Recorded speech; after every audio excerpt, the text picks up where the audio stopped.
మీరు ఒక్కసారి గమనించండి, రీసెంట్ డేస్లో తెలంగాణలో ఏం జరుగుతున్నది. మొన్న కేవీఆర్ అనే ఒక జర్నలిస్ట్ని అరెస్ట్ చేయడానికి ఎక్కడో అనంతపురం, అది విజయనగరం దాదాపు ఒక 1000 కిలోమీటర్ల అవతల నుంచి ఒక పోలీస్ వ్యాన్లో వచ్చి ఆయన అరెస్ట్ చేయడానికి ప్రయత్నం చేశారు. పోనీ ఆయన ఏమైనా తప్పు చేసినా అంటే ఆయన అనని మాటని అన్నట్టుగా ఎఫ్ఐఆర్లో చేర్చి ఆయన అరెస్ట్ చేయడానికి ప్రయత్నం చేస్తే మేము అంతా పోతే దాన్ని అడ్డుకుంటే ఆ అరెస్ట్ ఆగింది. చివరికి పోలీసులు ఏమన్నారు, అక్కడ మాకు రిక్వెస్ట్ చేసిరు, నాకు కూడా ఫోన్ చేసిరు, దండం పెడితే ఆయన అప్పచెప్పరి మా ఎస్పీ ఊకుంటలేడు, మా నాయకులు ఊకుంటలేరు, అక్కడ ఉన్న లీడర్లు ఏదేమన్నా చేసి అరెస్ట్ చేసి తీసుకురామంటున్నారు. ఒక్కసారి ఇట్లా అడుగు పెట్టించి మేము పంపిస్తాం అంటే పోలీసులను ఏ రకంగా వాడుకుంటున్నారు అన్నది చాలా క్లియర్గా ఆ ఇన్సిడెంట్లో మాకు అర్థమైంది. ఇప్పటికి కూడా తాను బయటికి రాలేని పరిస్థితి. ఆ ఫేక్ ఎఫ్ఐఆర్ని పట్టుకొని ఆయన ఇంటి చుట్టూ తిరుగుతూనే ఉన్నారు, ఆయన కోర్టుల చుట్టూ తిరుగుతున్నాడు, నాట్ టు అరెస్ట్ ఆర్డర్ ఏమైనా వస్తుందేమో అని. మొత్తం సిస్టమ్ అంతా వాళ్ళు మేనేజ్ చేస్తున్నారు. అక్కడి నుంచి స్టార్ట్ అయిన తర్వాత ఇప్పుడు ఈ కేసుకు ముందు కూడా, నాగేశ్వర్ గారి కేసుకు ముందు కూడా ఇన్నయ్య గారి అరెస్ట్ జరిగింది. ఆయన అరెస్ట్ జరిగిన తర్వాత ఆ అరెస్ట్కి సంబంధించిన దాంట్లో ఆయన మన ఛానల్లో వచ్చిన వీడియోని బేస్ చేసుకొని ఆయన అరెస్ట్ చేశారు. నన్ను కూడా విచారించారు కొన్ని గంటల పాటు. దాని తర్వాత నాకు ఆయనకు మధ్య ఏమైనా సంబంధాలు ఉన్నాయని, లింకులు ఉన్నాయని, అకౌంట్ నెంబర్లు ఇవన్నీ చేస్తే అక్కడేం దొరకలేదు. ఎందుకు ఇది స్టార్ట్ అయింది, ఎందుకు ఇన్నయ్య గారి ఎపిసోడ్ని ముందుకు తీసుకొచ్చారు? తెలంగాణలో సోషల్ మీడియా చాలా పవర్ఫుల్గా ప్రజల్లోకి వెళ్తున్నది, ప్రజల సమస్యల్ని ముందుకు తీసుకెళ్తున్నది. అన్ని రకాల ఇష్యూస్ని, సోషల్ ఇష్యూస్ కానివ్వండి, సామాజిక పరమైన అంశాలని, ప్రభుత్వ సమస్యలని, ప్రజల సమస్యలని ప్రభుత్వం దృష్టికి తీసుకెళ్లే ప్రయత్నం చేస్తున్నది. సో ఈ సోషల్ మీడియా దాదాపుగా కొంత ఓవరాల్గా లెఫ్ట్ ఓరియంటెడ్తో నడిచేటువంటి మీడియా చాలా బలంగా ఇక్కడ తెలంగాణలో పనిచేస్తున్నది. తెలంగాణ అంటేనే కొంత భావజాలం ఎక్కువగా ఉంటుంది. సో ఇట్లాంటి మీడియాని పక్కన పెట్టేయాలి, వాళ్ళని కట్టడి చేసినప్పుడే మనం ఇక్కడ అధికారంలోకి రాగలుగుతామని ఒక భయంకరమైన కుట్రలో భాగంగా ఆయనను ఎవరెవరైతే ఇంటర్వ్యూ చేశారో, ఇన్నయ్యను ఎవరెవరైతే ఇంటర్వ్యూ చేశారో, ఇన్నయ్యతో ఎవరెవరైతే మాట్లాడారో దాదాపు 400 మందికి పైగా నోటీసులు ఇచ్చినారు. సో ఇది ఎంత దారుణం ఇది. ఎన్ఐఏ అనే ఒక భయంకరమైన సంస్థ. అసలు దీని ద్వారా నోటీస్ వస్తే ఇక మన పని అయిపోయినట్టే అని ఒకటి క్రియేట్ చేసినారు. ఒక చిన్న ఎగ్జాంపుల్ చెప్తా. ఎప్పుడో మేము చిన్నప్పటి నుంచి కూడా ఈటీవీలో 9 గంటలకు వార్తలు చూసేవాళ్ళం మనం. అందులో 9 PM న్యూస్ ఉంటుంది, చాలా ఫేమస్. ఆ 9 PM న్యూస్ని మన యాంకర్ ఒకరు శర్మ గారు ఒకరు చదివేవాళ్ళు. సో ఇప్పుడు ఆయన అన్న ఒక యూట్యూబ్ ఛానల్లో వర్క్ చేస్తున్నారు, ఆయన చాలా ఛానల్స్లో పనిచేసిండు. ఆయనకు కూడా నోటీస్ వచ్చింది, నాకు ఫోన్ చేసిండు, నాకు నోటీస్ వచ్చింది రఘు, అసలు ఏంది ఇది, ఎన్ఐఏ నోటీస్ ఏందని కొంత ఇబ్బందిగా ఆందోళనగా ఫీల్ అయింది.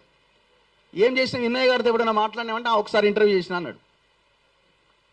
అంటే అసలు ఎంత దారుణం అంటే, ఎవరు ఇంటర్వ్యూ చేసినా ఎవరు మాట్లాడినా నోటీసులు ఇచ్చుకుంటూ పోయినారు. అల్టిమేట్గా ఏంది, మొత్తం సిస్టమ్ని మొత్తం టెర్రరైజ్ చేసే ఒక భయంకరమైన కుట్ర. నేను అనుకుంటున్నా సేమ్ నాగేశ్వర్ గారి ఎపిసోడ్ కూడా అందులో భాగంగా తీసుకొచ్చింది అని నేను అనుకుంటున్నా. ఎందుకంటే అసలు ఆయన తన విశ్లేషణ చేసిండు. ఒక దగ్గర అమిత్ షాతో జరిగిన భేటీలో, పవన్ కళ్యాణ్ భేటీలో, ఇప్పుడు విషయం ఎట్లా బయటకు వచ్చింది, ఆయన దాకా ఎట్లా తెలిసింది అని అంటే ఎవరన్నా చెప్పొచ్చు, అమిత్ షానే ఇంకొకరితో చెప్పొచ్చు, లేదు పవన్ కళ్యాణే ఇట్లా అన్నాడు అని చెప్పి చంద్రబాబు నాయుడుతో చెప్పొచ్చు, చంద్రబాబు నాయుడే బయట పెట్టుండొచ్చు. వయా ఏ మీడియం ద్వారా ఏ ఇద్దరు మాట్లాడుకున్న విషయాలు బయటికి తెలవడం పెద్ద సమస్యనా? అసలు అది ఒకవేళ మీకు అది తప్పు అనిపిస్తే ఖండిస్తే అయిపోతుంది, అది తప్పంతా ఆయన తప్పు మాట్లాడండి అని చెప్తే అయిపోతుంది. దాన్ని ఒక పెద్ద సోషల్ మీడియాలో చర్చ పెట్టి కేసుల దాకా తీసుకుపోయి అరెస్ట్ కూడా చేస్తారనే దాకా తీసుకుపోయి ఇది ఒక పెద్ద న్యూసెన్స్ క్రియేట్ చేసిరంటేనే దీని వెనకాల నాగేశ్వర్ గారు ఇవాళ మొత్తం ఈ దేశంలో ఉన్న సమాజాన్ని ఇన్ఫ్లుయెన్స్ చేస్తున్నాడు ఆయన వీడియోల ద్వారా. ఆయన ఎట్లా పట్టుకోవాలా? ఆయన ఏమైనా బూతులు మాట్లాడతారా? మాట్లాడు. ఆయన ఏమైనా తప్పుడు సమాచారం ఇస్తాడా? ఇయ్యాడు. సో ఆయనను ఏదో రకంగా ఇట్లాంటి దాంట్లో ఇరికించే ప్రయత్నం చేస్తే మిగతా వాళ్ళు, ఆయన భయపడి ఎట్లాగో మిగతా వాళ్ళంతా భయపడతారు, టెర్రరైజ్ అవుతారు అన్న దాంట్లో భాగంగా ఇది చేసినట్టుగా నాకు అనిపిస్తున్నది. లేకపోతే అసలు ఇది ఇష్యూనే కాదు. సో ఈ కుట్రని కనుక మనం పసిగట్టకపోతే రాబోయే రోజుల్లో ఏ ఛానల్ కూడా మిగలకుండా మింగేసే అవకాశం కూడా ఉన్నది. సో ఇప్పుడు మనం ఇంత బలంగా ఇదే బలాన్ని మనం ఐక్యతతో కొనసాగించి ముందుకు తీసుకెళ్తే మనం నిలబడగలుగుతాం. ఇది ఎవడేం మార్చలేడు. ఇది వాళ్ళు ఏదో అనుకొని వాళ్ళు ఏదో ప్లాన్ చేస్తున్నారు, కానీ మనల్ని ఎవడు విడదీయలేడు అన్నది మాత్రం వెరీ క్లియర్. సో ఇది జరుగుతున్నటువంటి ఒక స్టెప్ బై స్టెప్ ప్రాసెస్ లా కనబడతా ఉన్నది.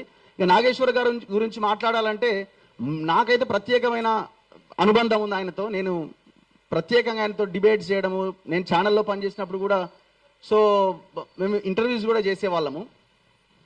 సో ఆయన ఓన్లీ తెలంగాణ తెలుగుకు సంబంధించే కాదు, ఈ దేశంలో ఉన్న ఇష్యూస్ మీద, ప్రపంచానికి సంబంధించిన ఇష్యూస్ వాటి మీద కూడా ఆయన వీడియోలు చూసి మేము అనలైజ్ చేస్తూ ఉంటాం, మేము విశ్లేషిస్తూ ఉంటాం. సో ఇప్పుడు ఆయన గొంతును మూసేయాలన్నది ఒక కుట్ర జరుగుతున్నది. బీజేపీ ఇక్కడ సైలెంట్గా ఉన్నది, కానీ పవన్ కళ్యాణ్తో చంద్రబాబు నాయుడుతో ఈ పని చేస్తుందని నేను అనుకుంటున్నా. దాంట్లో ఏం డౌట్ లేదు, లేకపోతే వాళ్ళు ఎందుకు మాట్లాడరు? సో ఇప్పుడు మనం ఏం అడుగుతున్నామంటే, మేమే తెలంగాణ తెచ్చినామని మాట్లాడే, మేమే అని మాట్లాడే బీఆర్ఎస్ పార్టీలో ఉన్న నాయకులు ఏమైపోయారు? ఇప్పుడు ఎందుకు ఈ ఇష్యూ మీద మాట్లాడతలేరు? కాంగ్రెస్లో ఉన్న తెలంగాణ ఉద్యమకారులు వీళ్ళందరూ ఎక్కడ పోయినారు? మీరు కూడా తెలంగాణ కోసం కొట్లాడిన వాళ్ళు ఉన్నారు కదా, ఎందుకు జరిగిన ఘటన మీద మాట్లాడట్లేదు? రేవంత్ రెడ్డి మొత్తం కాంగ్రెస్ని మింగేస్తున్నాడు, మొత్తం తెలుగుదేశంతో బీజేపీతో చేతులు కలిపిండని మాట్లాడుతున్న ఈ సోకాల్డ్ నాయకులంతా ఎక్కడ పోయినారు? ఆయనకి సంఘీభావం తెలిపే ప్రయత్నం చేసిరా? ఆయనకి సంఘీభావం తెలిపితే చంద్రబాబు కోపం వస్తుంది, ఆ తర్వాత రేవంత్ రెడ్డి కోపం వస్తుందని ఏమైనా భయపడుతున్నారా? పదవులు రావని ఏమైనా భయపడుతున్నారా? సో సమాజం చూస్తూ ఊరుకోదు. ఇట్లాంటి ఇన్సిడెంట్స్, ఘటనల పట్ల ఖచ్చితంగా మేమంతా కలిసే ఉన్నాం, కలిసే ఉంటాం. ఈ ఐక్యత కొనసాగుతుంది. పార్టీల నాయకులు లేకపోయినా తెలంగాణ ప్రజలు మా వెనకాల ఉన్నారు. ఈ ఫైట్ కంటిన్యూ అవుతుంది. ఎన్ని శక్తులు అడ్డొచ్చినా ఇది ఆగే ప్రసక్తే లేదు. థ్యాంక్ యూ ఈ అవకాశం కల్పించిన క్రాంతి దళ్. Thank you Raghu. సవాలే లేదు, ఎన్ని శక్తులు ఏం చేసినా కానీ తెలంగాణ సమాజం మాత్రం ఒకటై ఉంటది. తెలంగాణ అస్తిత్వం మీద దాడి జరిగితే, ఇలా నాగేశ్వర్ సార్ మీద ఆ దాడి జరుగుతుంది కాబట్టి మొత్తం తెలంగాణ సమాజం మొత్తం ఒక దిక్కు ఉన్నది అని చెప్పేటందుకే మేము ఈ రౌండ్ టేబుల్ పెట్టాం. ఇప్పుడు మా